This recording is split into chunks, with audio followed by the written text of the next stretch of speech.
Evening guys, how you all doing? Down from the tool room here. It's cold, so I'm going to make this a bit snappy tonight. So it's arrived, the replacement for my Klein 11-in-1. Now, just to fill you in quickly on the story, I gave this one a pretty bad rap. I said that I didn't like it because the bits came out. You could see all bits of dried in glue there. You could pull the wrapping, you could pull the packaging off here. It just wasn't a bit, not the packaging, sorry, the handle off. You could roll the handle back, and it wasn't the tool that I thought everyone had made it out to be. So I wasn't particularly best impressed with it. And this is the Klein 11-in-1. Now, most people were pretty surprised that I'd said this wasn't much good because they all thought it was a really brilliant screwdriver.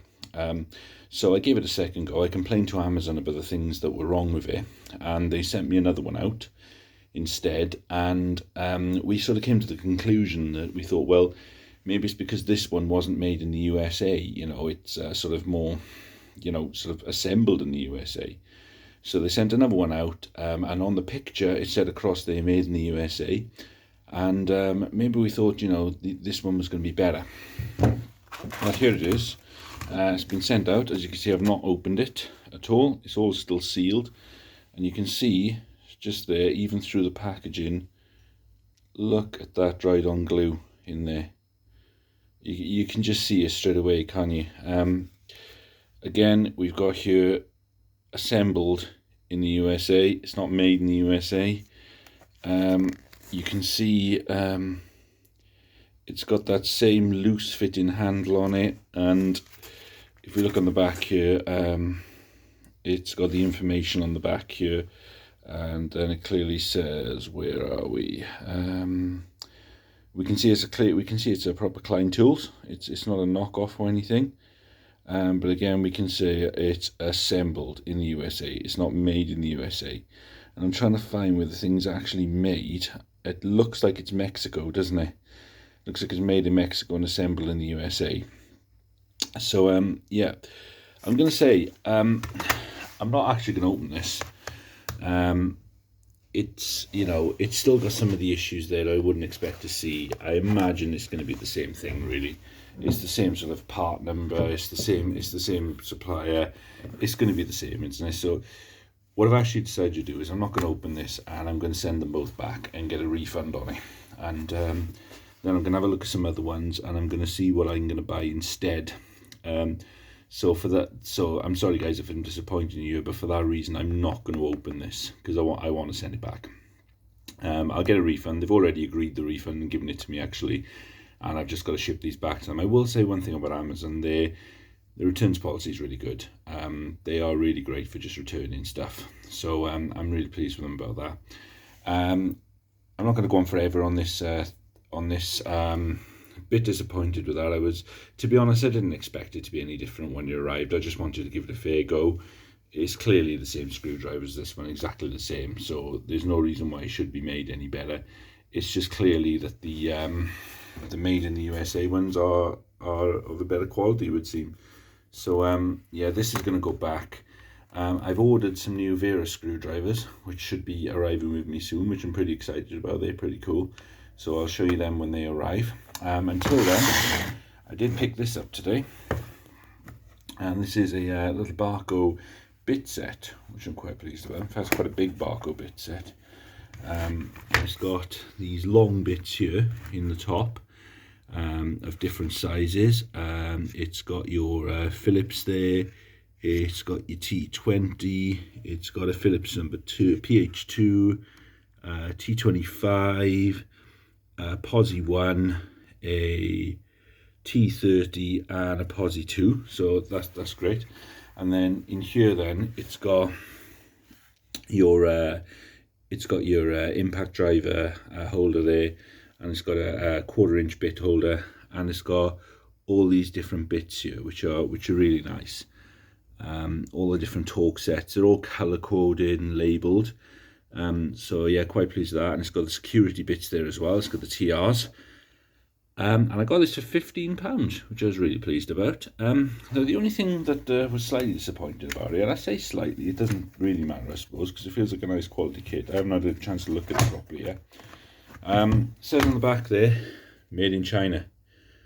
So that's not the best. Now, I don't know whether that means the box is made in China or whether it actually means the tools themselves are made in China. Barco are owned by Snap-on. It may, and I believe their factories are usually in Spain. The bits feel like a nice quality. If I can just get it to focus, which just really doesn't like doing this camera, doesn't. It's not going to do it, is it? There we are. It's useless. So it's focused there, but you can see they're all stamped quite nicely and things. Really sorry, it just will not focus now. Maybe it's the light. They're all stamped quite nicely and things. They all seem to be a reasonably decent quality. The only thing that doesn't seem that good is the actual box itself. So these are quite hard to pull in and out. So maybe it's the box itself that's made in China. So that would make sense. Although, you know, it's a reasonably good quality box. It feels nicely built, but it just feels like the tolerances aren't that well made on it when you're trying to get things in and out. But yeah, I'm going to enjoy that. I mean, my Milwaukee set I've got of this is rubbish. So, and that was about 40 quid. So if this is pretty decent, this will stay in my install bag. I've got the Tool Check Plus in my service bag, so I'll just keep that this in my install bag. Yeah, so pretty pleased with this for 15 quid. They're normally about 25, so I was quite pleased with this. It was the last one in the shop as well. Yeah, I was quite impressed with that. I will do a full review on it properly, but this is just a quick look. And in my full review, I'll give a shout out to where I bought it from. They're one of our customers at work, so I'll put a link to their website so you can have a look at that. But yeah, as far as these are concerned, yeah, I'm just going to send them back to Amazon, both of them. I'll get a refund, and I will look into buying perhaps the ratcheting one instead, or perhaps the magnetic one, because that does seem to be infinitely better built. Although if you look on the Sparky channel, okay, Bill from the Sparky channel does a review on this one here. Now whether this is a made in America one, I don't know whether it's exactly the same model as this, but he does the non-ratcheting Klein tools 11-in-1, and he compares it to the magnetic one, and he points out quite a few reasons why this one's better. So I don't know whether you can get a made in America version of this 11-in-1 as well. You guys would be better experts on that than I am. But yeah, so maybe that's the case, because I say Bill from the Sparky channel seemed to favour this one. But yeah, so yeah, we can see though at least with this that this is a genuine Klein. It's in all the Klein proper packaging and everything, and I couldn't quite remember what packaging this came in, to be honest. But it has got the same issues. I can tell just by looking at it. So I'm not going to open it because I want my money back. So I'm sorry if I've disappointed you with that. And yeah, we'll see what happens. So this is my quick little answer to it. It's too blooming cold in here to do a proper review of anything. It is absolutely freezing tonight. But I'll have my new Vera screwdrivers coming soon, which I'll do a nice little review of them on, because I'm looking forward to that. And I'll catch you on the next video, guys. Have a good night, and I'll see you soon. Night night.